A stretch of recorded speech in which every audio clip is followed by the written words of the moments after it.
Veltar pressed his 6 fingers against the cold metal console as the emergency signal broke through the normal space chatter.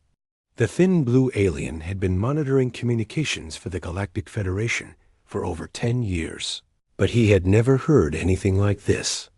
The message came from the far edge of known space, from a system where peaceful farmers grew food for half the galaxy.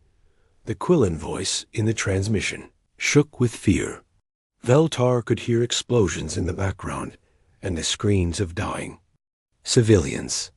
The farming people of Kepler 442 were under attack, and their enemies showed no mercy.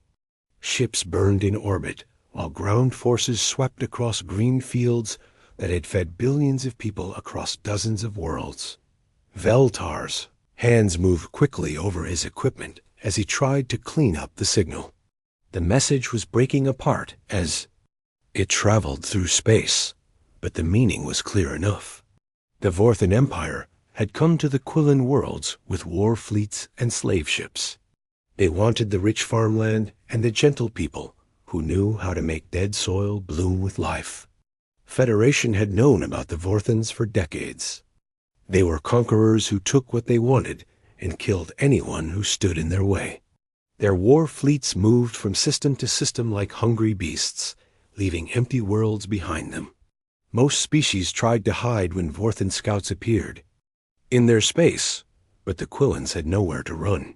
Veltar sent the message up the chain of command and waited.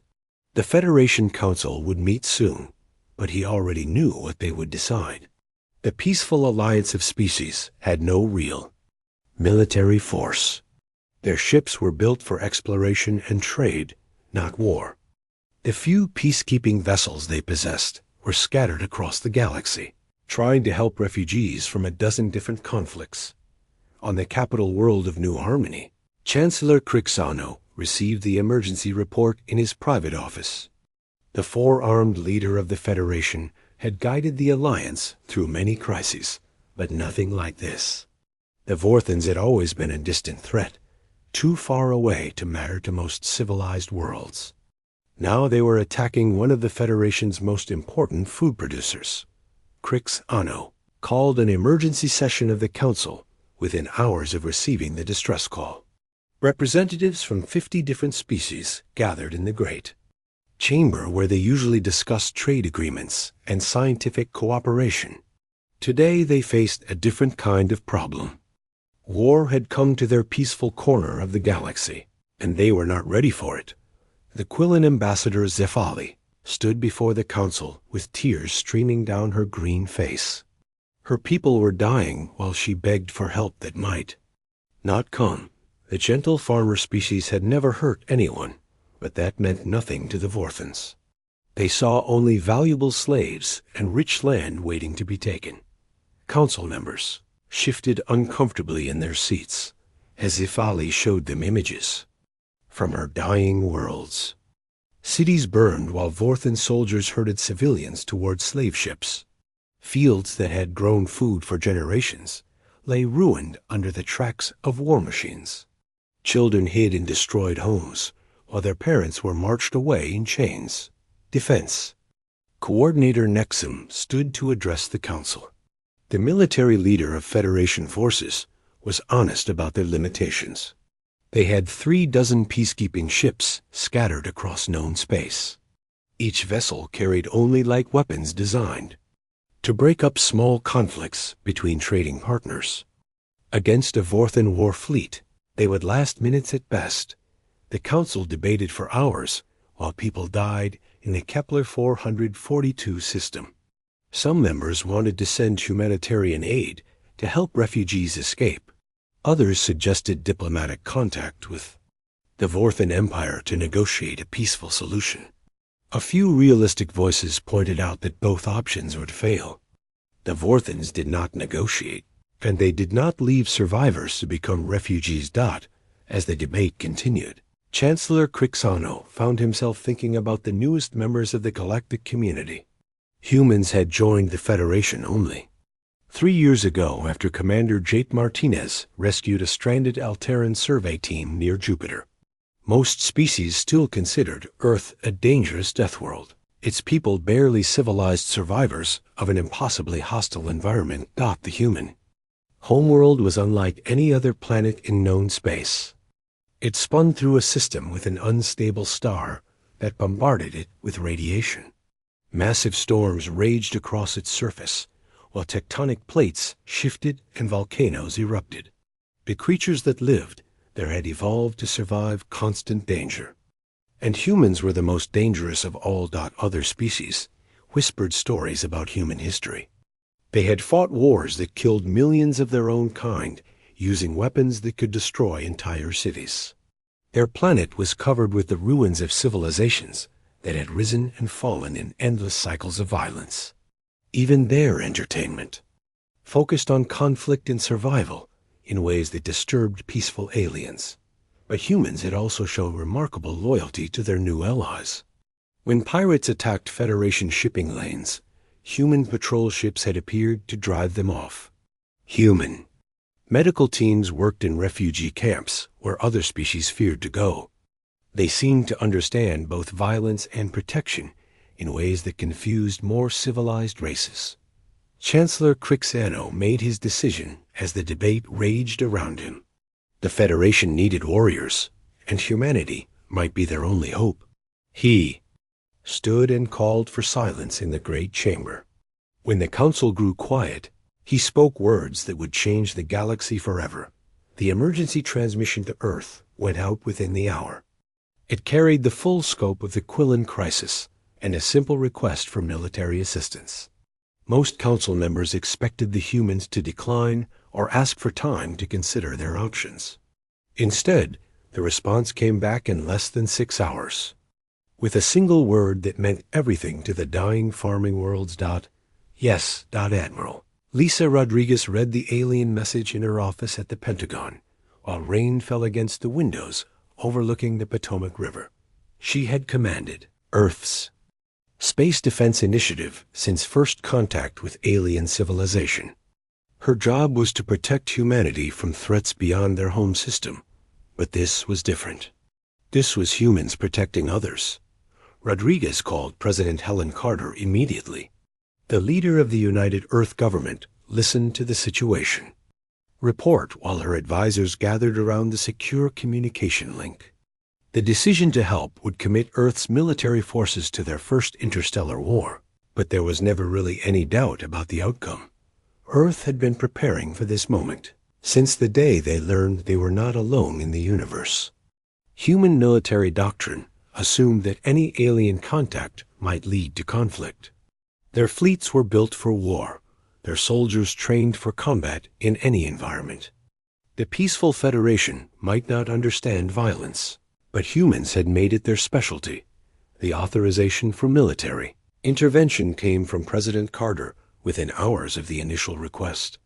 Operation Shepherd's Crook would send Earth's best ships and soldiers to defend people they had never met against enemies they barely understood. It was the kind of mission that defined what humanity wanted to be in their new galactic community. General Roy Campbell began assembling Task Force Terra from ships conducting training exercises near Luna Station. The heavy cruiser New York would serve as flagship under Captain Steve Morrison. The assault carrier Boston, commanded by Captain Amy Sullivan, would provide fighter support and marine assault capability. 12 destroyer escorts would screen the larger ships and carry additional troops and supplies. The fleet that prepared to leave Earth's solar system represented only a fraction of humanity's true military capability. Hundreds of other ships waited in hidden bases throughout the system, ready to respond to direct threats against the homeworld. But Task Force Terra would be enough to show the galaxy what happened when humans went to war. As the ships prepared to launch, their crews knew they were making history. Humanity was about to announce itself to the galaxy as more than just another member species. They were becoming protectors of those who could not protect themselves. The peaceful Federation had called for help, and the Deathworlders were answering with firepower. Admiral Lisa Rodriguez stood in the Pentagon's war room as the alien transmission played for the third time. The desperate voice of the Quillen Ambassador echoed through speakers, while tactical displays showed the scope of the crisis unfolding in the Kepler 442 system. 3 agricultural worlds burned under Vorthen. Bombardment while millions of peaceful farmers faced slavery or death. President Helen Carter arrived within the hour, her security detail filling the corridors as she made her way to the classified briefing room. The leader of the United Earth government had authorized military action before, but never against alien enemies threatening people humanity had barely met. This decision would define Earth's role in galactic politics for generations to come. Dr. Frank Williams hunched over his translation equipment as he worked to decode every detail of the Quillen distress call. The xenobiologist had learned 17 alien languages since first contact, but the emotional weight of this message needed no translation. Entire civilizations were dying, while the peaceful Federation debated diplomatic solutions that would never come. General Roy Campbell spread tactical holographs across the briefing table as he analyzed the enemy forces. The Vorthen Empire commanded a fleet of 200 heavily armed dreadnoughts, each vessel the size of a city block and packed with weapons designed to crack planetary defenses. Their ground forces numbered in the millions, equipped with energy shields and plasma weapons that made them nearly invincible against conventional Federation defenses. Campbell had fought in Earth's last major conflicts before humanity reached the stars. He understood warfare in ways that peaceful aliens could not imagine. The Federation saw the Vorthen numbers and assumed defeat was inevitable. Campbell saw tactical opportunities that no civilized species would consider. Humans did not fight fair, and they did not fight clean. Captain Steve Morrison joined the briefing via secure link from Luna Station, where his ship New York waited with the rest of the training fleet. The veteran naval officer had commanded heavy cruisers for 15 years, but this would be his first battle against alien enemies. His crew was ready for combat, their weapons loaded and their fusion drives prepared for immediate departure. Captain Amy Sullivan appeared on the communication screen from the assault carrier Boston. Her ship carried 12 squadrons of the most advanced fighters in human space, along with 3 battalions of Earth's elite Marines. Sullivan had earned her command through combat operations against pirates in the outer system. Her troops were eager to test their skills against real enemies instead of training simulations. The tactical briefing revealed everything the Federation knew about Vorthen military doctrine. The Empire preferred overwhelming force applied to defenseless targets.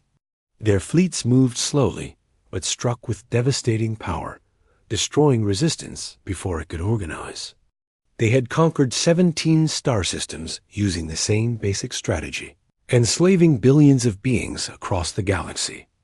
What the aliens did not understand was that humans had been preparing for interstellar war since the moment they learned they were not alone in the universe. While other species developed peaceful technologies for exploration and trade, humanity weaponized everything they could imagine. Nuclear missiles, railguns, plasma cannons, kinetic bombardment systems, and experimental quantum disruptors filled Earth's hidden arsenals. Human military doctrine assumed that any conflict would be fought against technologically superior enemies with numerical advantages. Earth's forces trained constantly for scenarios where they would be outnumbered and outgunned. Their ships were fast and heavily armed, designed to strike quickly and disappear before enemies could respond. Their soldiers learned to fight in any environment against any opponent. President Carter listened to the military assessments before making her decision. The Federation had asked for help, and humanity would provide it. Earth's reputation in galactic society was still being formed, and this would be their chance to show what they stood for. The peaceful species of the galaxy needed protectors, and humans were uniquely qualified for that role. Operation Shepherds. Crook received presidential authorization within 6 hours of the initial alien request. Task Force Terra would depart. for the Kepler 442 system, with orders to engage and destroy Vorthan forces threatening Federation civilians. Rules of engagement were simple: protect the innocent and eliminate the threat by any means necessary. Admiral Rodriguez took personal command of the operation. As ships throughout the solar system received movement orders, the task force assembled. At Luna Station would appear small compared to the massive Vorthan fleet, but appearances meant nothing in space combat.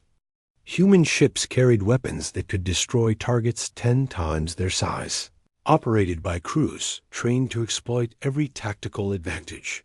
Lieutenant Colonel Dan Parker led the fighter squadrons aboard the Boston as they prepared for their first combat deployment beyond Earth's solar system. His pilots had trained for years in simulated battles against alien opponents, but this would test their skills against real enemies who would shoot back with lethal intent. Parker trusted his people to adapt quickly to whatever they found in. The Kepler 442 system. Major Kelly Brooks commanded the elite Reaper Squadron, 12 of the deadliest pilots in human space, flying the most advanced fighters Earth could build. Her aircraft carried nuclear-tipped missiles and particle beam weapons capable of crippling ships 100 times their size. Brooks had never lost a pilot in combat, and she did not intend to start now. Commander Pete Johnson oversaw the bomber, wings that would provide heavy assault capability against Vorthan capital ships. His squadrons flew massive attack craft, loaded with antimatter warheads and quantum disruptors that could punch through any known defensive system. Johnson understood that his role was to eliminate enemy vessels before they could bring their superior numbers to bear. Captain Morrison studied intelligence reports about Vorthan ship design as his crew prepared New York for immediate departure. The enemy vessels were built like floating fortresses, heavily armored and bristling with weapons. But human analysis revealed critical weaknesses in their defensive arrays that fast, coordinated attacks might exploit. Morrison began planning assault patterns that would maximize damage while minimizing exposure to return fire. Captain Sullivan reviewed the deployment orders for her Marine battalions as the Boston loaded additional troops and equipment. Her soldiers would face Vorthan infantry equipped with personal energy shields and plasma weapons, but humans had advantages that aliens did not expect.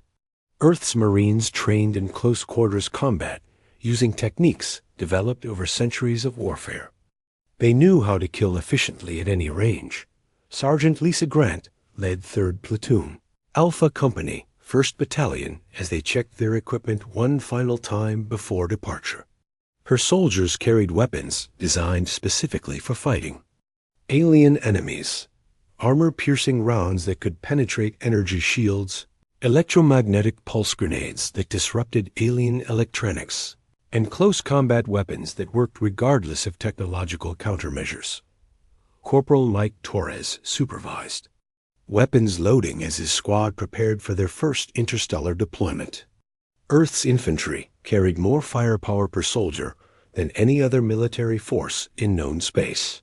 Their armor was designed to protect against energy weapons while allowing maximum mobility. Their training emphasized adaptation and improvisation against unknown threats. The final piece of Task Force Terra came together as 12 destroyer escorts took their positions around the capital ships. These smaller vessels carried proportionally more firepower than ships twice their size, designed to engage multiple enemies simultaneously while providing screening for the larger units. Their crews were young and aggressive, eager to prove themselves in actual combat. Commander Rachel Stone led the destroyer group from her ship, Dallas, as the task force prepared to depart Luna Station. Her vessels would serve as the fleet's scouts and raiders, using their speed and stealth systems to gather intelligence and strike targets of opportunity. Stone had studied Vorthan tactics extensively and believed human mobility could overcome their numerical disadvantage. As fusion drives ignited and the fleet began accelerating toward the edge of the solar system, Admiral Rodriguez reviewed the mission parameters one final time. Earth was committing significant military resources to defend people they had never met against enemies they barely understood. But this was exactly the kind of mission that defined what humanity wanted to be in their new galactic community. Ships of Task Force Terra reached jump velocity as Earth fell away behind them. Their destination lay weeks away through hyperspace, but the crews were ready for whatever they would find there. The Federation had called for help, and the Deathworlders were coming with enough firepower to remind the galaxy why some worlds bred warriors instead of farmers. Task Force Terra dropped out of hyperspace at the edge of the Kepler 442 system to find a nightmare unfolding before them. 3 green worlds that had fed half the galaxy now burned under Vorthan bombardment, while streams of refugee ships fled desperately toward the outer planets. The peaceful Kolan civilization was dying in real time as human sensors recorded the destruction of cities that had stood for thousands of years. Captain Steve Morrison stood on the bridge of the heavy cruiser New York as his tactical officer reported the enemy disposition. The Vorthan fleet hung in orbit around the agricultural worlds like a cancer.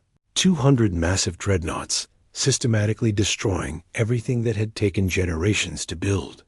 Smaller vessels herded civilian transports toward slave processing ships, while fighter squadrons strafed fleeing refugees for sport. Admiral Lisa Rodriguez studied the tactical displays from her command center aboard New York as Task Force Terra took up positions in the outer system. 15 human ships faced an enemy force more than 10 times their size. But numbers meant nothing if you knew how to use speed and firepower effectively. The Vorthans had arranged themselves in the kind of formation that worked against peaceful Federation vessels. Against humans, it was an invitation to slaughter. War Prime Fakmer commanded the Vorthan fleet from his massive flagship Worldbreaker. A vessel so large generated its own gravity field. The reptilian commander had conquered 17 star systems for the Empire, enslaving billions of beings across the galaxy. He dismissed the small human force as insignificant, another group of do-gooders who would flee once they faced real opposition. Captain Amy Sullivan prepared her assault squadrons aboard the carrier Boston as the fleet moved into attack formation.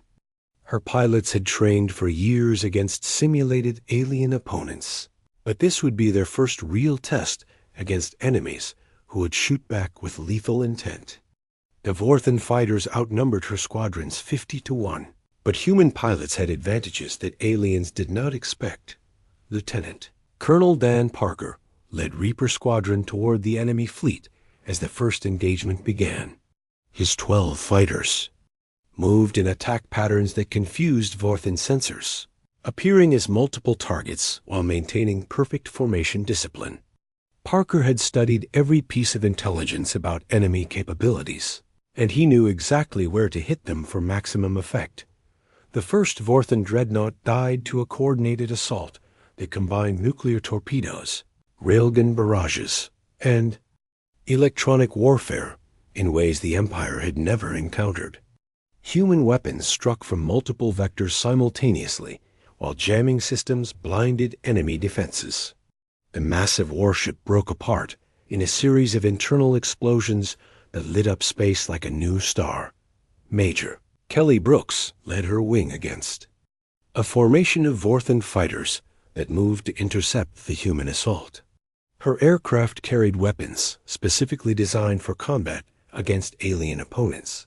Particle beams that ignored energy shields, missiles that adapted their targeting in flight, and defensive systems that could predict enemy attack patterns. The engagement lasted less than 30 seconds before enemy survivors broke off and fled. Commander Pete Johnson brought his bomber squadrons against the Vorthan supply ships that hung behind the main battle line. These vessels carried the equipment needed to process captured civilians into slaves, along with the resources that kept the enemy fleet operational. Johnson's aircraft struck with antimatter warheads that vaporized entire ships, disrupting the careful logistics that made Vorthen operations possible. The Quillen defense coordinator, Zefali, watched from her command bunker on New Quillen as impossible things happened in the space above her dying world. The small human fleet moved like predators among the massive Vorthen ships, striking quickly and disappearing before return fire could find them.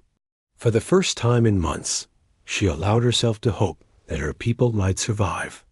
Captain Morrison coordinated the defense of the agricultural capital while his ship engaged 3 Vorthen dreadnoughts simultaneously.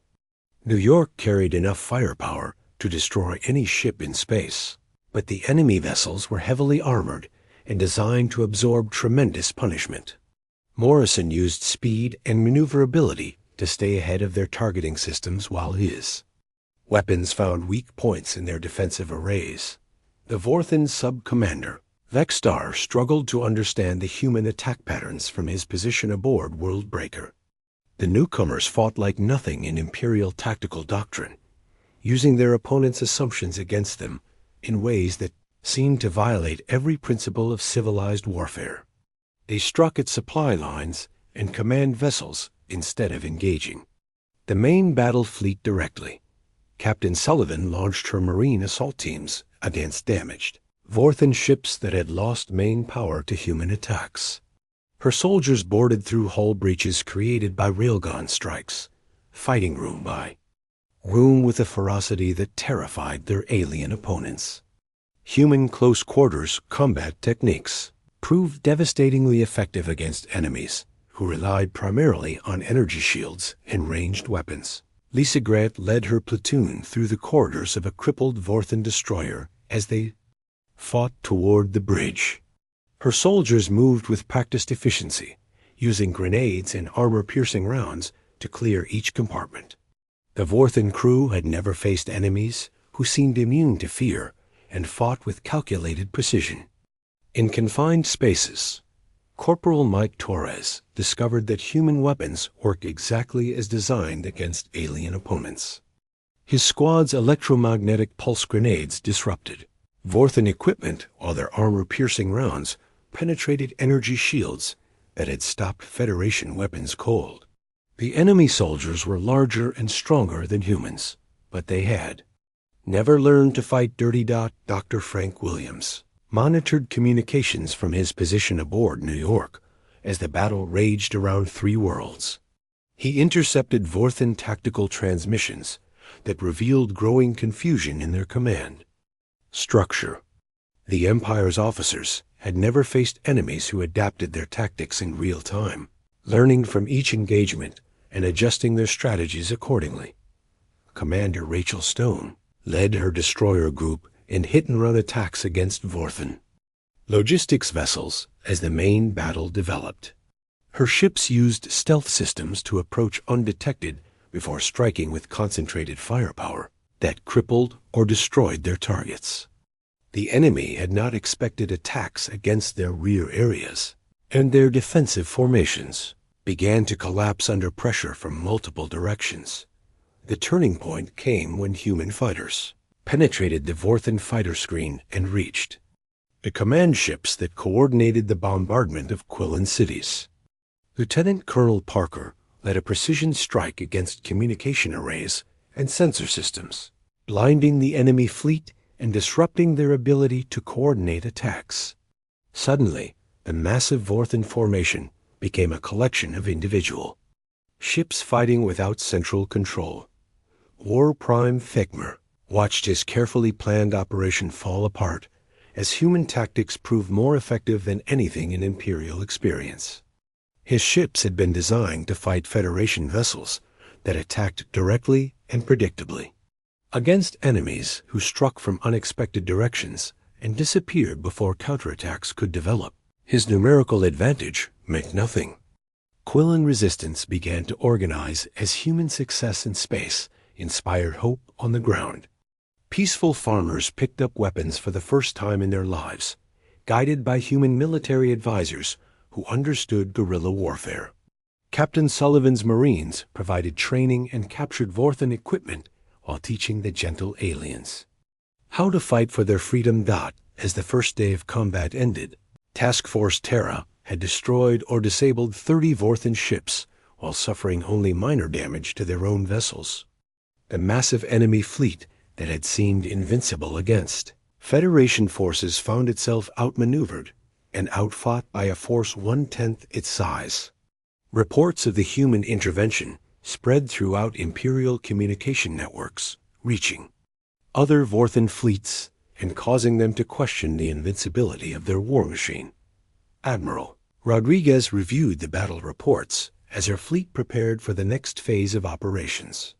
The enemy still outnumbered her forces significantly, but human weapons and tactics had proven their effectiveness against alien opponents. More importantly, the Quillen people now believed they could win. That change in attitude would be worth a dozen additional ships when the fighting resumed. The Vorthan Empire had come to the Kepler 442 system expecting another easy conquest against defenseless farmers. Instead, they found themselves fighting for survival against enemies who understood war better than they did. A peaceful Federation had called for help, and the Deathworlders had answered with enough firepower to change the course of galactic history.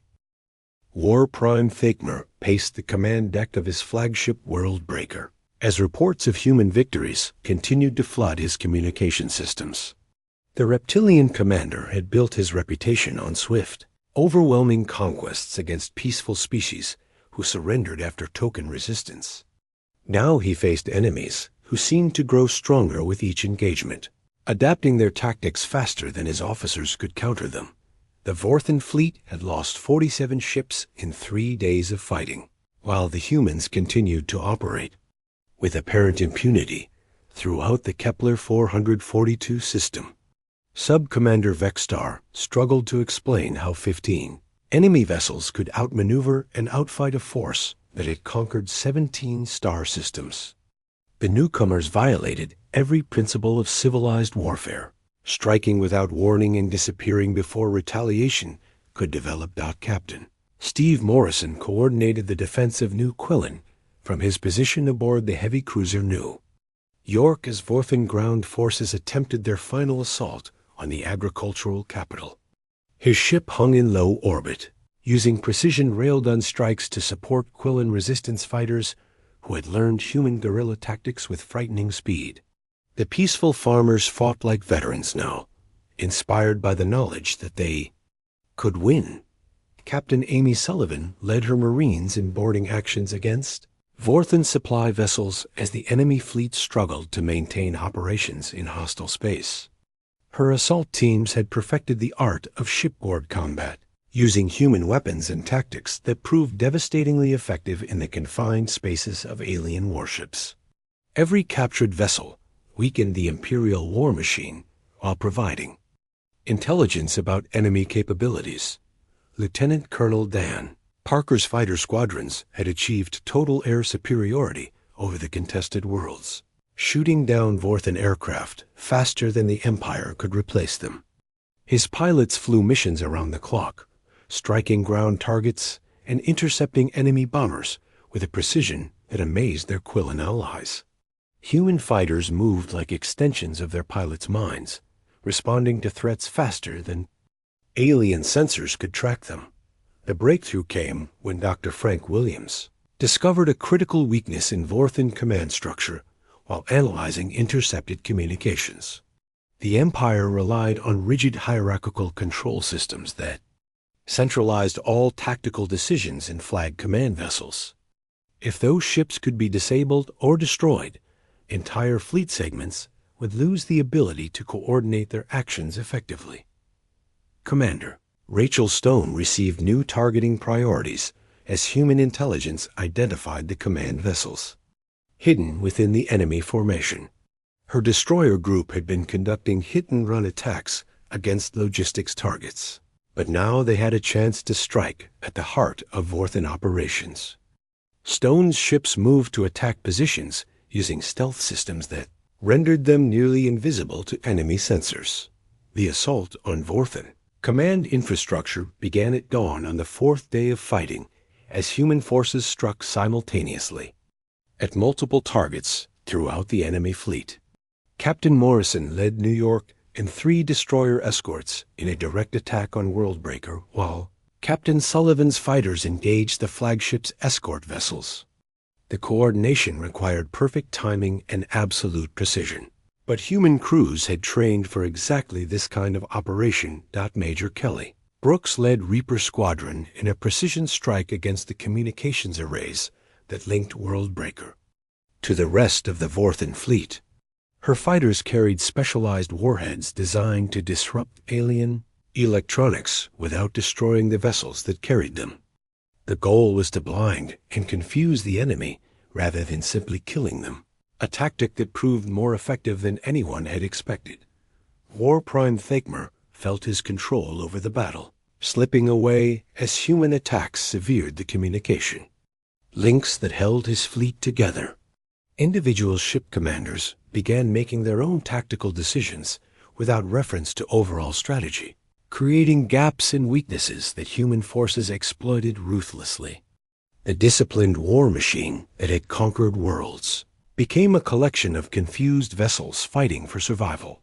The Quillen Resistance launched coordinated attacks against Vorthan ground forces as human orbital support eliminated enemy artillery and air cover. Peaceful farmers who had never held weapons before the invasion now fought with the determination of people defending their homes and families. Human military advisors had taught them to use captured Vorthan equipment while providing tactical guidance that multiplied their effectiveness. Sergeant Lisa Grant found herself training Quillen civilians in close-quarters combat as the Resistance movement grew stronger each day. The gentle aliens learned quickly when their lives depended on it, mastering human fighting techniques that emphasized speed and aggression over strength and size. Grant's soldiers provided both instruction and inspiration, showing their allies that the mighty Vorthan Empire could be defeated. Corporal Mike Torres led joint human-Quillen patrols through the ruins of agricultural settlements as they hunted down isolated enemy units. The partnership between human marines and alien farmers created an effective fighting force that understood both the terrain and the enemy. Torres found that Quillens made excellent scouts and guides while learning to fight with human weapons and tactics. The tide of battle turned decisively when human cyber warfare specialists penetrated Vorthan computer systems and began feeding false information to enemy commanders. Ship positions, troop movements, and tactical assessments were all corrupted, creating a fog of war that favored the smaller but more adaptable human forces. The Empire's technological advantages became liabilities when their own systems worked. Against them, Captain Sullivan's assault teams captured a Vorthan intelligence vessel intact, providing unprecedented access to Imperial military planning and operational procedures. The information revealed weaknesses in enemy ship design and tactics that human forces could exploit, along with details about other Vorthan operations throughout the galaxy. The captured data would prove valuable long after the current battle. Ended. Commander Pete Johnson expanded his bombing operations to include Vorthan manufacturing facilities on captured worlds as human intelligence identified the infrastructure that supported enemy operations. His squadrons struck with surgical precision, destroying equipment and supplies while avoiding civilian casualties. The attacks crippled the Empire's ability to process captured populations while disrupting their logistics network. Commander Vexstar attempted to reorganize Vorthan fleet operations from his secondary command vessel as Worldbreaker limped away from the battle with critical damage to its control systems. But the human attacks had created too much chaos for any single commander to restore order. Fleet segments operated independently, often interfering with each other as they tried to complete conflicting objectives. The psychological impact of human success spread throughout the Imperial fleet as Vorthan soldiers began to question their own invincibility. Reports reached other war fleets that the Soft Federation had acquired terrifying new allies who fought with unprecedented ferocity and skill. Pirates and raiders throughout the sector began avoiding systems with human presence, spreading fearful stories about the Deathworld warriors. Admiral Lisa Rodriguez coordinated the expanding human operation from her command center aboard New York as reinforcements arrived from Earth.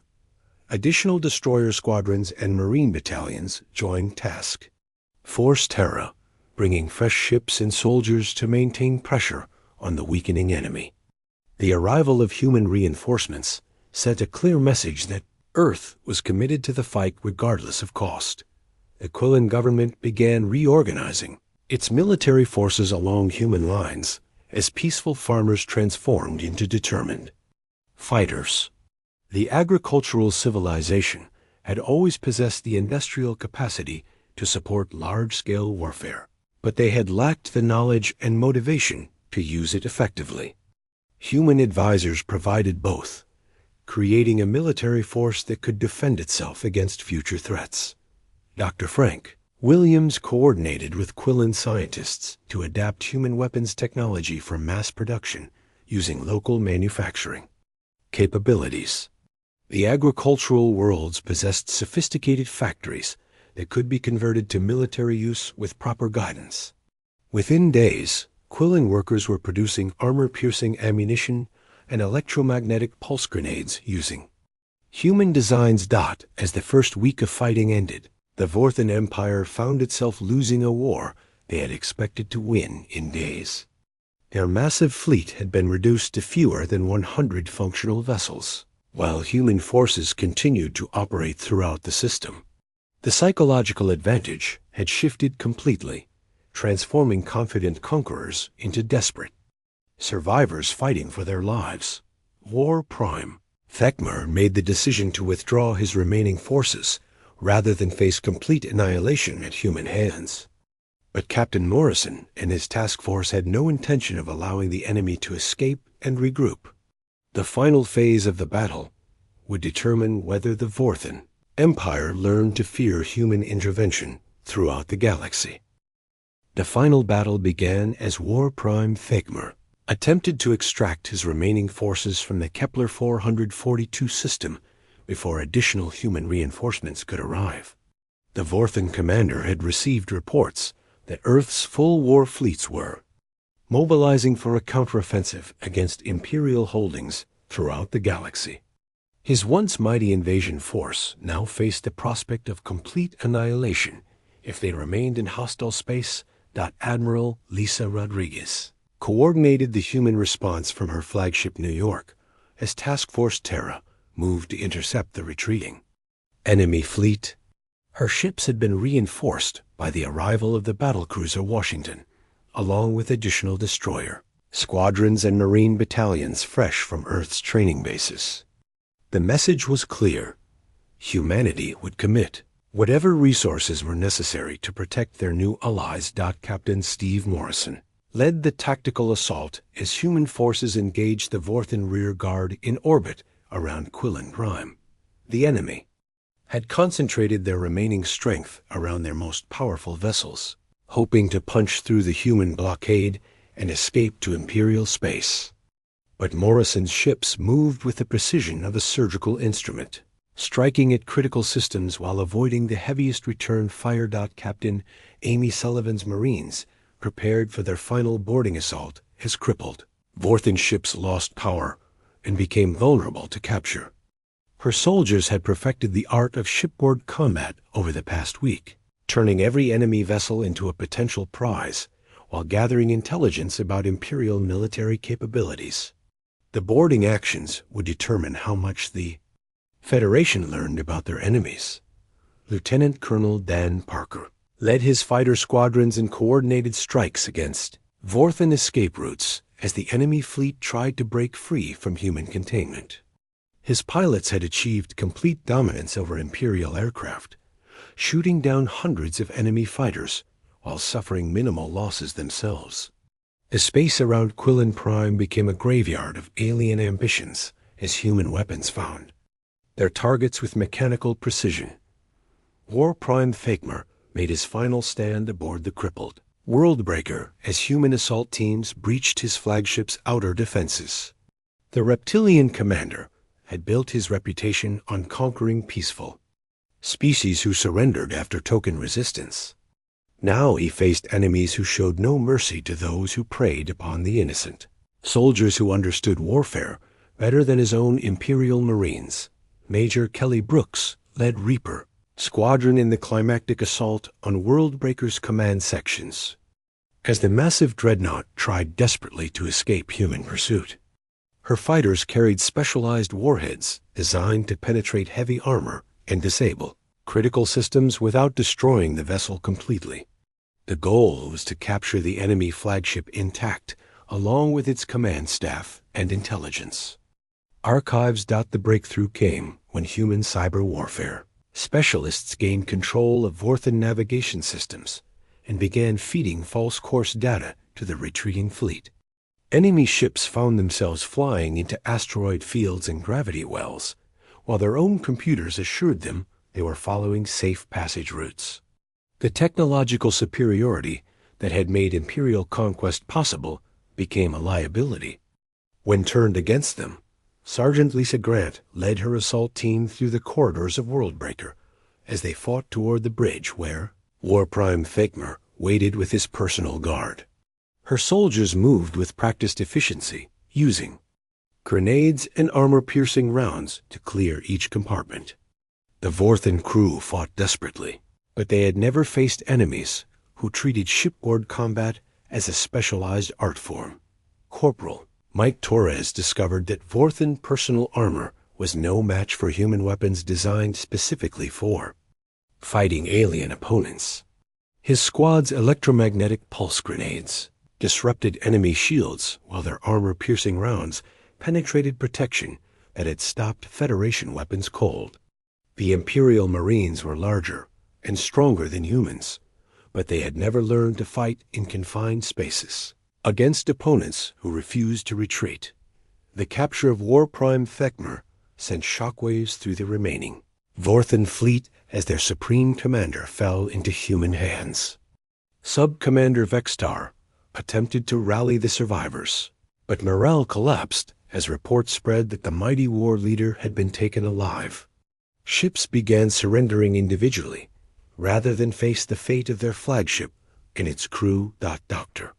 Frank Williams coordinated the interrogation of captured Vorthan officers as human intelligence gathered information about Imperial military operations throughout the galaxy. The prisoners revealed details about other conquest fleets and slave processing facilities that would allow the Federation to plan rescue operations. The intelligence windfall provided strategic advantages that would last for years.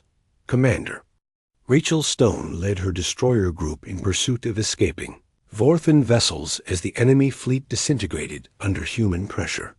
Her ships used their superior speed and maneuverability to run down stragglers while preventing any significant force from reaching Imperial space with news of the defeat.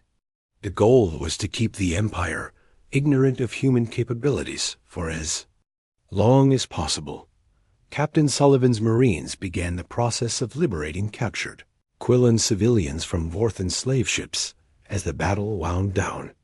Her soldiers found thousands of farmers and their families crammed into transport vessels designed for cargo rather than people. The rescue operations provided stark evidence of Imperial brutality while demonstrating human commitment to protecting innocent lives. Commander Pete Johnson expanded his bombing operations to include Vorthan installations on captured worlds as human forces secured control of the entire system. His squadrons struck with surgical precision, destroying slave processing facilities and military infrastructure while preserving as much civilian property as possible. The attacks crippled Imperial operations while minimizing damage to Quillan communities. The aftermath of the battle reshaped galactic politics in ways that would last for generations. The Federation Council met in emergency session as reports of human military capability spread throughout civilized space.